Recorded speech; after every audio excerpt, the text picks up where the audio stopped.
Hi, hello, what it be, what it do? Welcome back to another video. They nerfed Selly, ANET cares. Welcome to the roaming golden age, okay? So I'm gonna teach you how to 1v2 so you can be ready for the best roaming this game has ever seen. Probably, I hope. This video is gonna be outdated in like a month. Well, the builds will be, but the information hopefully won't be. But I did want to talk over some 1v2's, right? Because that's kind of like what people first try to do, right? That's the most logical step from 1v1 to 1vx is a 1v2, right? And it's doable. A 1v2 is something that is it's that perfect number for a solo player because your skill carries you more than anything else. Granted, your build does matter and what you're fighting does matter and where you're fighting does matter, right? But it matters a lot less for all of those things to kind of have the stars align and be perfect for you to win a fight in a 1v2. A 1v2, you can overcome many of those things with just skill alone. So today I want to talk about kind of, some different openers, what to look for, what to focus on, kind of when's a good time to back off, things like that. So yeah, let's get into the fights and hopefully I can teach you guys a few things about 1v2s, right? All right, for this first fight, we're gonna be fighting a Selly Harbinger and a Scrapper, right? Now at the beginning of this fight, I'm not gonna do much. We're just going to watch how many cooldowns they use at the beginning of the fight. Here's Stab. Here's a Torch 4. There's Stab. There's Cope.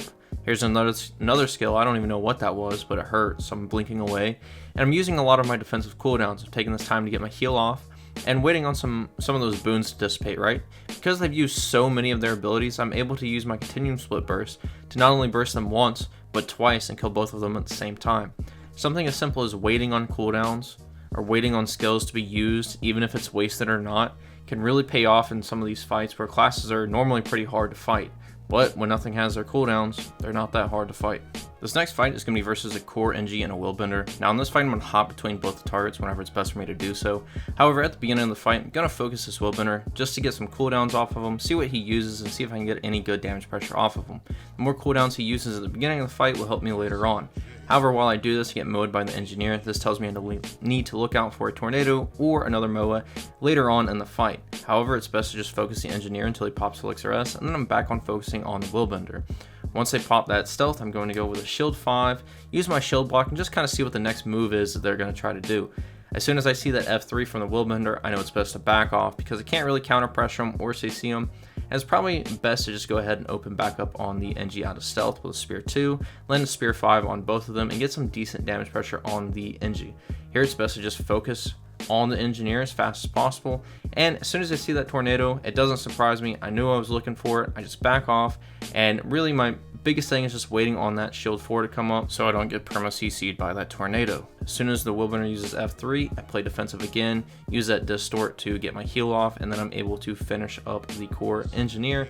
And then my next thing is to get this Conti Clear mantra charged so I can clear any move that the Willbender gives me, and I'm able to dodge. Once that Willbender goes for the res, I hit him with a shield 5 and go for the safe heal because he is stunned. And now I'm going to go for a little bit more damage pressure, get CC'd. I thought this was the end of the fight, however the Willbender chose to go for the res, which is a big no-no when fighting Power Mesmer. I'm able to kill him with the 2-5-2 from Spear, followed up with the F1. So this just goes to show that you can hop between both targets fairly easily, and there is times where it is best to do so.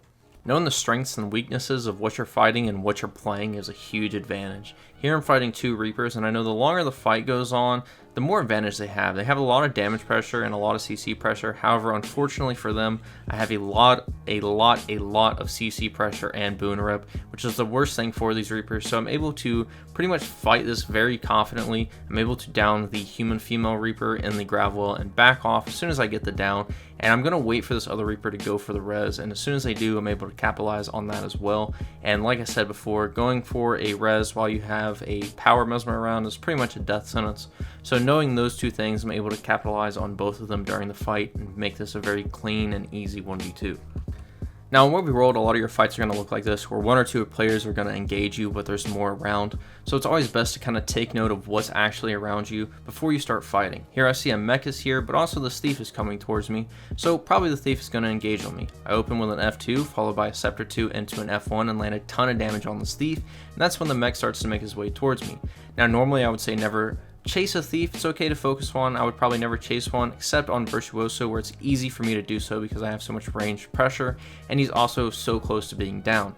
I'm able to kill the thief with an F2, and now I'm able to shift my focus to the mech, which I have to be pretty wary of because mech does a ton of damage. It's not something you can sleep on, and especially in melee range like this, you should never do this because, you know, like that right there, you almost just die immediately. Now I'm going to make some range waiting on that mass invis. Luckily, your boy ain't no fucking pussy and we don't ook on fights, so I circle back around for that down, which throws the mech for a loop because most people would have gotten out of combat at that point. Here I'm able to get a nice defender proc, and I'm able to get my heal off so I can re-engage this mech once he goes for the res one more time, going for that pistol 5 into the F2 scepter 3, and I'm gonna trade fairly aggressively here because I don't have a lot of cooldowns left, so if I don't kill him fairly soon, I'm probably dead anyways. And once I get him down, I have pretty much perfect timing on that distort, and I'm able to make some distance and finish both of these downs. This next fight is going to start off the same as the last one, where it's a 1v1 and then it turns into a 1v2. However, the biggest thing I want you to take away from this fight is how my focus shifts from the Willbender I was originally fighting to the Deadeye that joins later on. Now, normally the Willbender would be the best target because he's wasted the most cooldowns and I've done the most work to him basically, right? However, this Deadeye is very dangerous and he's going to dictate how I play the fight a lot more than any other class would. I can't necessarily fight out in the open where I would want to fight the Willbender because the Deadeye is going to kill me.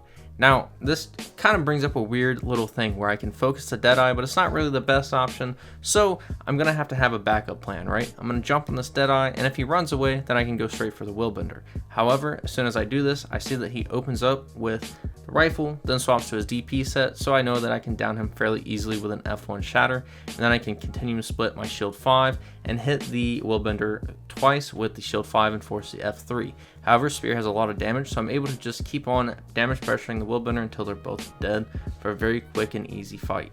This right here is over-reliable, right?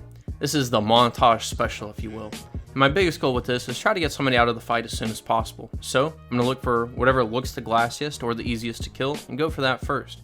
Here, open up with a Spear 2 on the Ranger Pet to get clarity, and then go Spear 5 on the Catalyst to get that nice stun, followed up with a Spear 2 and then the F1 to finish them fairly quickly. Now, I have a lot of offensive cooldowns used, but most of my defensive cooldowns are up.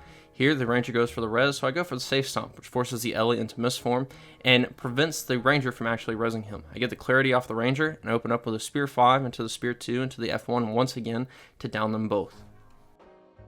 Alright, the last thing I kind of want to talk about is breaking classes down into some important skills, right? So, just for example here, I have this Berserker in the background, okay?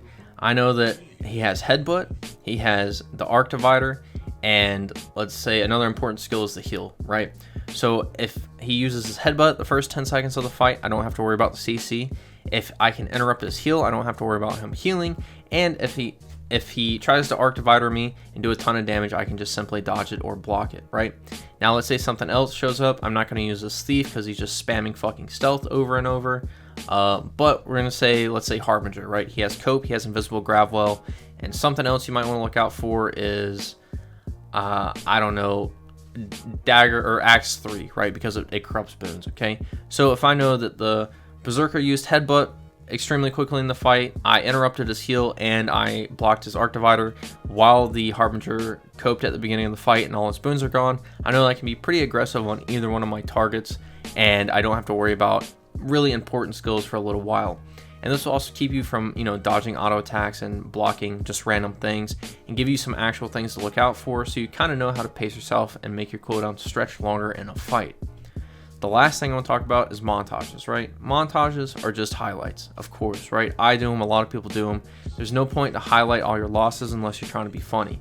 So if you're going out and thinking that this is going to be like a roaming montage, it's not going to happen, dude. I'm sorry. You know, 1v3's, 1v4's are few and far between, and you're not going to win every 1v2. Obviously, you can get consistent with 1v2s because it's more about the skill and less about all the other factors, but you're not going to win every single one, okay? Even if you lose, you know, 8 out of every 10 1v2s, if you win those 2 out of 10, you're doing better than probably 80% of the players out there. So, with all that being said, I hope you enjoyed, I hope you learned something, and hopefully you boys will be 1v2 in here soon, right? Also, Sully nerfs next month. Let's fucking go, actually. Holy shit, it's been so long. Anyways, hope you enjoyed the video, and I'll see you in the next one.